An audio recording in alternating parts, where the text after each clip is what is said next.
안녕하십니까? 오늘 말씀의 제목은 참된 믿음입니다. 요절 말씀은 야고보서 2장 26절입니다. 이 말씀을 함께 읽으시겠습니다. 시작. 영혼 없는 몸이 죽은 것 같이 행함이 없는 믿음은 죽은 것이니라. 야고보서가 쓰여질 당시 변질된 믿음이 교회 안에 널리 유포되어 있었습니다. 믿음으로 말미암아 의롭다함을 얻는다는 가르침이 한쪽으로 너무 치우치면서 많은 오해를 만들어냈던 것입니다. 믿음으로 말미암아 구원을 받는다는 참된 교리가 신앙이 타락하면서 오히려 거짓 신앙을 은폐하는 은신처로 사용되었던 것입니다. 오늘 말씀은 참된 믿음이 이웃사랑과 행함으로 입증되어야 함을 강조합니다. 이 시간 말씀을 통해 참된 믿음이 무엇인지 배워 성숙한 믿음의 사람들이 되시기를 간절히 기도드립니다.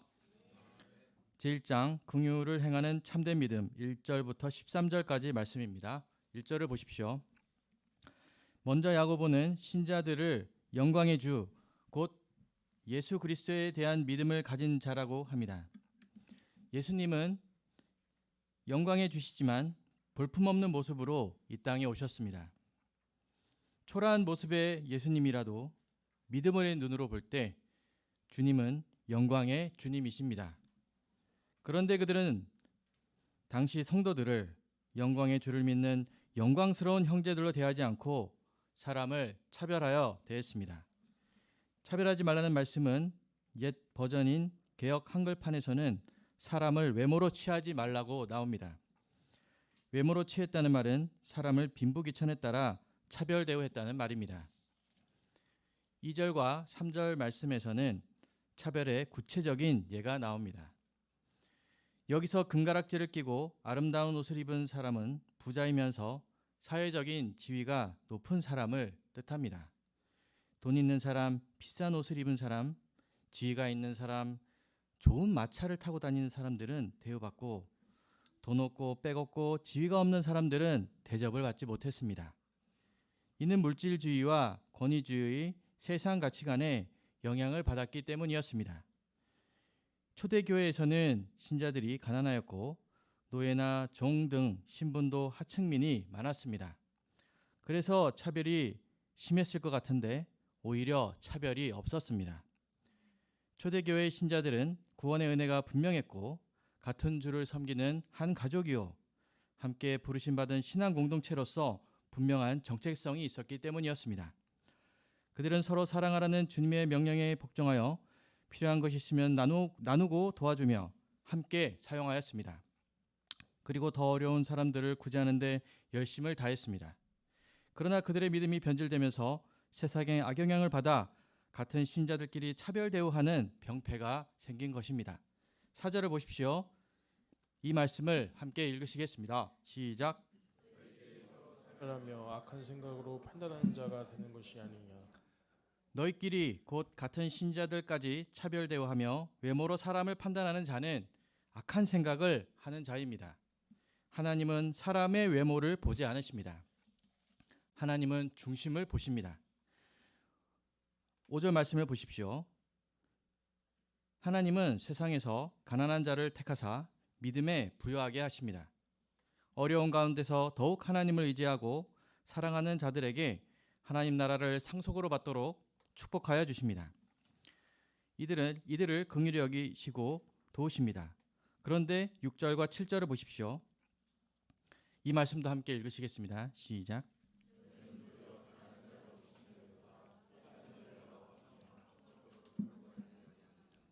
요즘 너에게 대하여 일컫는 바 그 아름다운 이름을 비방하지 아니하느냐.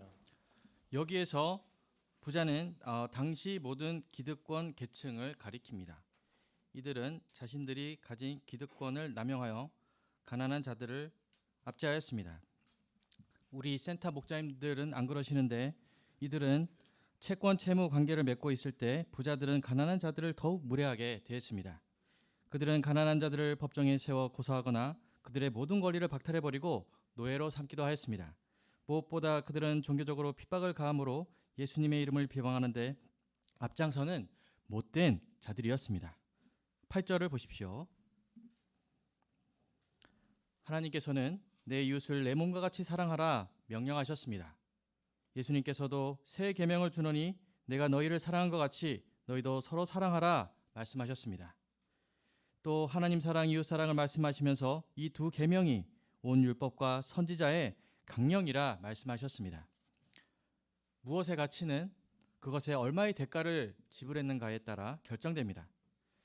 예수님께서는 우리 형제를 위해 십자가에 피 흘려 돌아가심으로 목숨을 버리셨습니다. 하나님은 우리를 위해 독생자를 주시고 우리를 예수님의 피값으로 사셨습니다. 우리 형제 자매는 온 천하보다 귀한 자들입니다. 그런데 교회가 하나님의 말씀을 따르지 않고 세상 권세자들과 같이 어려운 이웃을 업신여기고 자기들은 그 위에 군림하는 세상 모습이 되어버린 것입니다. 9절에서 11절을 보십시오. 이들이 겉으로는 율법을 잘 지키는 것 같아도 율법의 그 하나를 범하면 모두 범한 자가 되는 것입니다. 그런데 이웃을 사랑하라는 법은 이 모든 법보다 최고의 법이요 모든 법을 포괄하는 법입니다. 그러므로 가난한 자를 과시하는 것은 이웃 사랑의 법을 어기는 율법을 범한 자가 되는 것입니다. 12절에서 13절을 보십시오. 예수님께서는 율법을 폐하러 오신 것이 아니요 완전하게 하기 위해 오셨습니다. 자유의 율법은 바로 복음입니다. 곧 복음에 가르치신 대로 심판을 받을 자처럼 경외심을 가지고 말도 하고 행하기도 하라는 것입니다. 사람들 앞에서는 권세를 부리며 거침없이 살 수는 있어도 하나님의 심판대 앞에 설 자로서 하나님을 두려워하여 말하고 행하는 자가 되라 하십니다. 그러면 말씀을 기억하고 가난한 이웃을 긍휼히 여겨 돌보고 이웃을 사랑하게 될 것입니다. 하나님께서는 긍휼히 여기는 자를 긍휼히 여겨 주십니다. 우리가 가난한 자를 긍휼히 여긴다면 하나님은 우리가 비록 죄인일지라도 우리를 긍휼히 여기시고 용서해 주시고 우리를 하나님 나라로 인도해 주십니다. 그러나 긍휼히 여기지 않는 자에게는 긍휼이 없는 심판이 있습니다. 우리가 가난한 자에게 긍휼이 없다면 하나님은 우리를 긍휼 없이 심판하실 것입니다. 하나님의 법은 사랑과 긍휼입니다. 그러나 긍휼이 없는 자는 그 자신도 율법의 원리대로 하나도 남김없이 철저히 죄값을 치르게 될 것입니다. 하나님은 우리를 얼마나 긍휼히 여기시고 수없이 반복해서 죄를 짓는 죄인들을 한없이 용서하여 주시고 돌봐주시고 필요한 것을 공급하사 복된 인생을 살게 하셨습니까? 이 하나님의 긍휼 때문에 우리도 살아난 자들입니다. 이 하나님의 한없는 긍휼을 기억한다면 우리도 긍휼을 베풀고 행하게 될 것입니다. 그런데도 긍휼을 행하지 않는다면 하나님도 우리를 긍휼 없이 대하실 것입니다. 자기 문제에 얽매일수록 이웃을 사랑하기보다 판단하고 부담스러워하고 무관심하며 살게 됩니다. 그러나 내 형편이 어떠하든 하나님의 백성은 하나님을 사랑하고 이웃을 사랑하는 자가 되어야 합니다. 이웃 사랑은 긍휼히 여기는 마음에서 출발합니다. 눈을 감고 기도하며 이웃을 돌아봅시다. 그러면 긍휼히 여길 자를 알게 될 것이며 긍휼을 베푸는 자가 될 것입니다. 예수님은 사마리아 여인, 가늠하다 현장에서 잡힌 여인, 돈만 알던 삭개오의 죄를 기억하여 두셨다가 심판하지 않으셨습니다. 이들이 겉모습은 죄악된 모습이지만 이들을 긍휼히 여기사 만나주시고 구원해 주셨습니다. 신자들도 각박한 세상에 살면서 긍휼이 메마른 자들이 되어가고 있습니다. 이것을 어쩔 수 없다 하며 변명할 수 없습니다. 긍휼을 행하지 않으면 나도 긍휼을 얻지 못하기 때문입니다. 그동안 자기중심적이 되고 이기적이 되어 무정한 마음으로 살던 것을 회개하고 우리가 하나님의 긍휼의 은혜를 기억하며 긍휼을 행하는 주의 백성들이 되시기를 간절히 기도드립니다. 제2장 행함이 있는 참된 믿음 14절부터 26절까지 말씀입니다. 14절을 보십시오. 이 말씀을 함께 읽으시겠습니다. 시작. 내 형제들아 만일 사람이 믿음이 있노라 하고 행함이 없으면 무슨 유익이 있으리요 그 믿음이 능히 자기를 구원하겠느냐. 저자 야고보는 행함이 없는 믿음은 유익이 없다고 강조합니다. 믿음의 사람은 주위 사람들에게 좋은 영향력을 끼쳐야 합니다. 또한 그 믿음이 자신의 삶에도 유익이 있어야 합니다. 그러나 믿음이 이웃에게 유익하지 않고 자신의 삶에도 유익이 없다면 그런 믿음이 무슨 유익이 되겠습니까? 15절과 16절 말씀에는 그 신뢰가 나오고 있습니다. 일용할 양식이 없는 형제, 자매들에게는 여러 가지 위로의 말만 하고 그치기보다 그 몸에 쓸 것과 먹을 것을 주는 것이 더욱 유익합니다. 행하지 않고 말로만 하는 신앙생활은 그 자체가 죽은 것입니다. 생명이 살아나는 역사가 전혀 일어날 수 없기 때문입니다. 믿는다고 하면서 가만히 앉아서 뭔가 일어나기를 고대하는 것은 어리석은 일입니다. 형제 자매가 현재 절실한 도움이 필요한데 말로만 방향을 준다고 해결될 일이 아닙니다. 이럴 때는 그 몸에 쓸 것을 줘야 유익합니다. 그러나 이렇게 유익을 주려면 자기를 희생해야 합니다. 이것이 행하는 믿음입니다. 믿음은 실제적이고 구체적이어야 합니다. 행함이 있는 믿음이 산 믿음이요 역사하는 믿음입니다.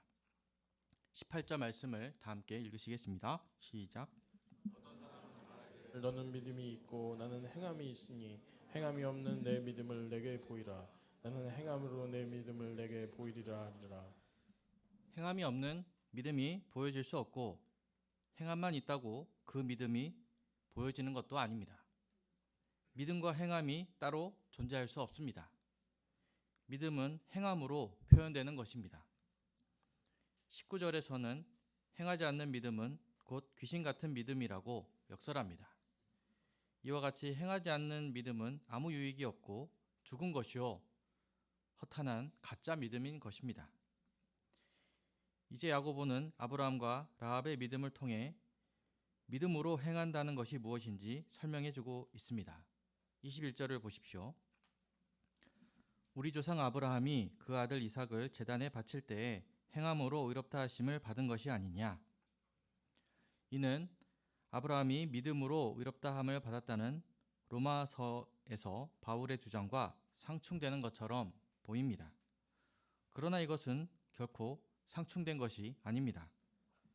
바울은 구원의 근거로서 행위에 대조되는 믿음을 강조하고 있는 반면 야고보는 믿음을 전제한 상태에서 믿음의 증거로 행위를 강조하고 있는 것입니다. 그러므로 바울의 로마서와 야고보서는 상충되는 것이 아니라 상호 보완적이라고 할 수 있습니다. 좀 말이 어렵습니다. 제가 다시 한번 설명드리겠습니다. 바울이 구원의 근거로서 그 유대인들은 행위를 구원의 근거로 설명했지 않습니까? 하지만 바울은 그거에 행위에 대조되는 믿음을 구원의 근거로 강조하고 있는 반면 야고보는 믿음이 이미 믿고 있는데 그 믿음을 전제한 상태에서 믿음의 증거로 행위가 뭐라고요? 믿음의 증거입니다. 믿음의 증거로 행위를 강조하고 있는 것입니다. 예, 이해되실 거라 생각하고요. 감사합니다. 네. 창세기 15장에서 하나님께서는 아브라함이 하나님을 믿은 것을 그의 의로 여기셨습니다.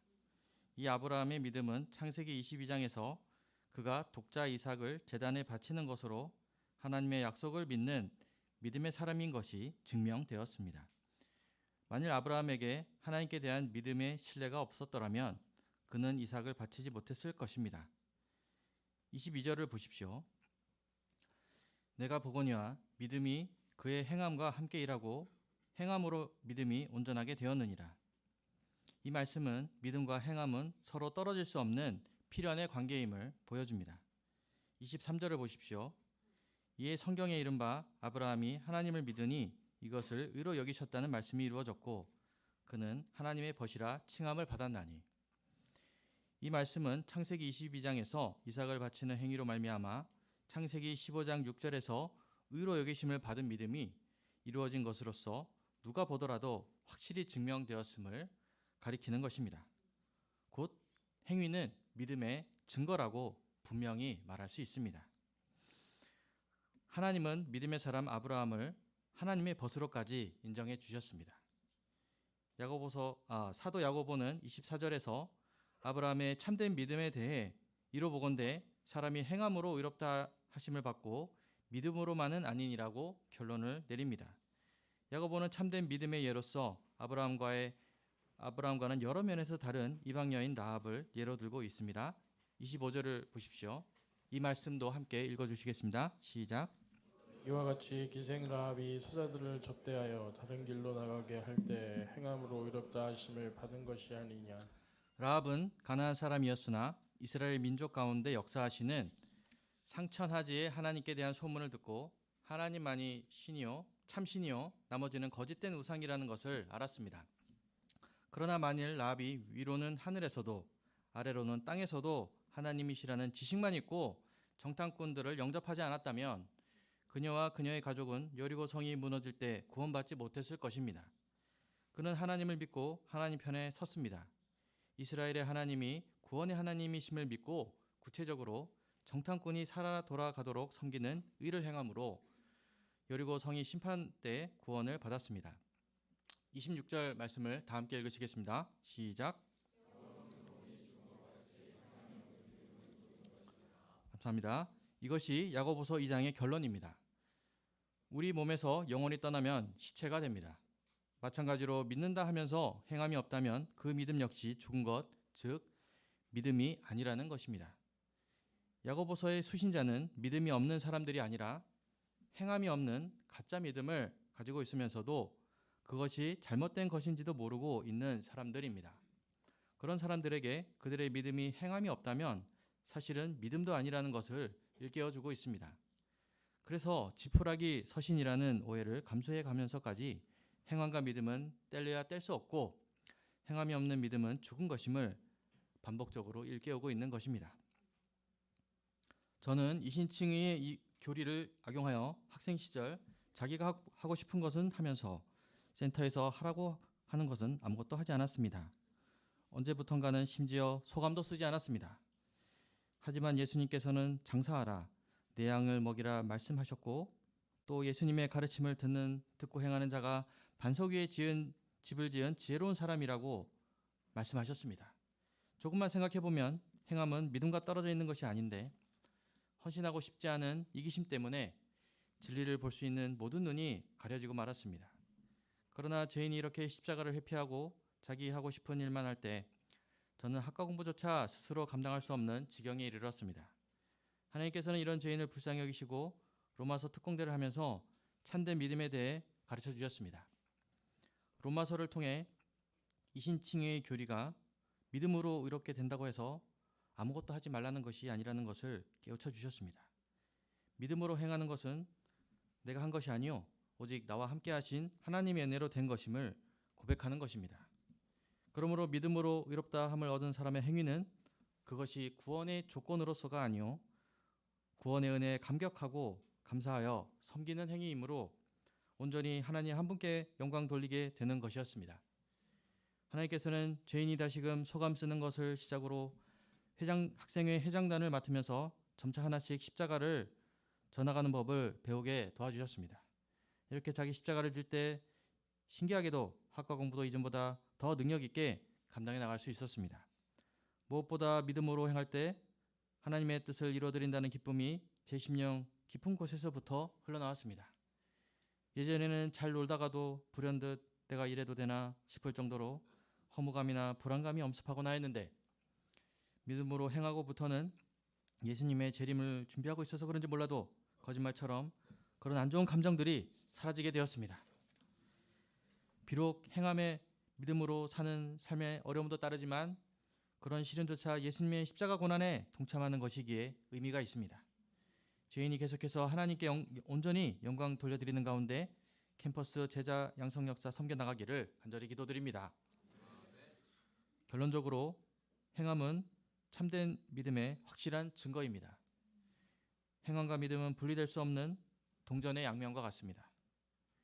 믿음이 있는 곳에 반드시 행함이 따르게 됩니다. 행할 때 믿음을 체험하고 믿음이 성장하는 기쁨을 누릴 수 있습니다. 무엇보다 행할 때 하나님의 뜻을 이루어드리는 기쁨을 누릴 수 있습니다.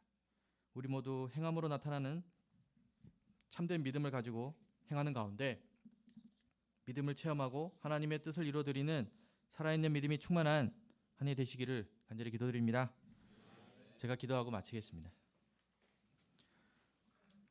감사하신 하나님 아버지, 참된 믿음이 무엇인지 야고보서 말씀을 통해 또 행함이 없는 믿음은 믿음이 아님을 배우게 됩니다. 참된 믿음은 반드시 행위가 따르게 되는데 이웃사랑을 실천하는 하나님의 뜻을 이루어드리는 기쁨이 충만하기를 간절히 기도드립니다. 저희는 예수님 이름으로 기도드렸습니다.